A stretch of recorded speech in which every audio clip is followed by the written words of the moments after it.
Hey guys, today's just going to be a quick little video talking about what you need to look for before purchasing a coffee maker. Right here you could see right off the bat this coffee maker is actually from Keurig. So the pods you would actually need to fill the coffee up would be Keurig pods, so you have to watch out for that, see which pods you have, or buy the pods that you would need with Keurig. Let's say they call the K pods for these ones. If your coffee maker doesn't accept pods and it's just the coffee itself, just put in the coffee itself, it would have a little filter, so you put it in there, and that's kind of what you need to look for on that end.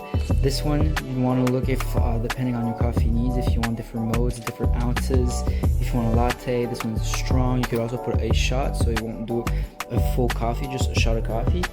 You also want to locate, before purchasing a coffee maker, the place where you would put the water. So this is where the water would go, and it doesn't really matter what sort of water you put in there. I mean, you want nice clean drinking water, but the temperature, it doesn't really matter, because this will heat up the temperature by itself. So it will take a little bit and it will just keep going to heat up the water before putting it in your coffee. You have it right under.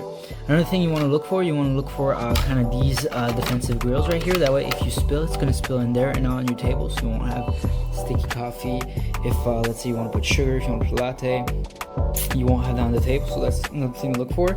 Depending on your needs, this one is actually where you put the milk to have a little froth. So this is kind of a little froth machine, but you still get the milk, but there's a lot of froth in there. And there's 3 different modes on this one. There's cap, cold, and latte. So cold will just keep the liquid cold, and both of them, they actually do around the same thing. I just put on a latte because that way I could put it back in my latte, so it's like latte. Pretty cool.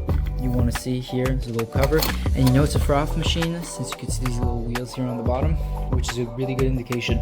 You'd want to also know how you would have to plug it in. This one's getting plugged in by just a normal outlet, so you can plug it in to a normal outlet, no problem. And Keurig has different sort of coffee makers for different countries you'd be in.